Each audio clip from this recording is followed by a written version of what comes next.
Everything looks so blurry these days. God, heaven, hell, right, wrong, sin conscience, and all these concepts are underplayed to the extent that there are no standards to follow anymore. But still, there are some people who follow some religion or other and worship one of the many deities that are available out there. However, out of them all, only one could be the true God, the creator of us all. While I have reasons to believe that Yahweh, the God of Abraham, is that one, I also know that millions would disagree with me. It may be a matter of debate today. But do you know that there was a time when everyone exactly knew who the real God was? Well, that was the time just after the great flood of Noah. Now, what is this flood all about? Well, what happened was a group of angels called watchers sent by God to monitor people.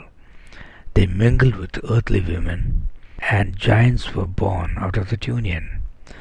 In retaliation, God took away the watchers' divine powers such as flying, etc. So the watchers resorted to giving away heavenly secrets unknown to humans till then, such as sorcery, mining of precious stones, jewelry, colorful dyes, eyeshadows, astrology, working with iron, weaponry, distilling liquor, abortion, and all these things in order to impress and retain their human wives. They also engaged in experiments with God's creations by mixing humans, animals, fish, birds, and reptiles, because such mixed creatures do exist in heaven. However, due to their lack of knowledge, the outcome was bizarre and violent. The savage giants and the mixed creatures pillaged the earth and endangered humanity. It appeared that there won't be any human race in its pure form left anymore, which also meant that the seed of the woman, the savior of the world that God promised in the Garden of Eden, can never be born. So, God had to intervene and save the human race and start all over again, and that's why He brought forth the flood. He saved Noah and his family to replenish the earth once again. One of Noah's sons was Ham. After the flood, his children rebelled against God for bringing the flood that caused so much destruction, and they went after the watchers all over again and indulged in all the God-forbidden activities. Giants were born once again.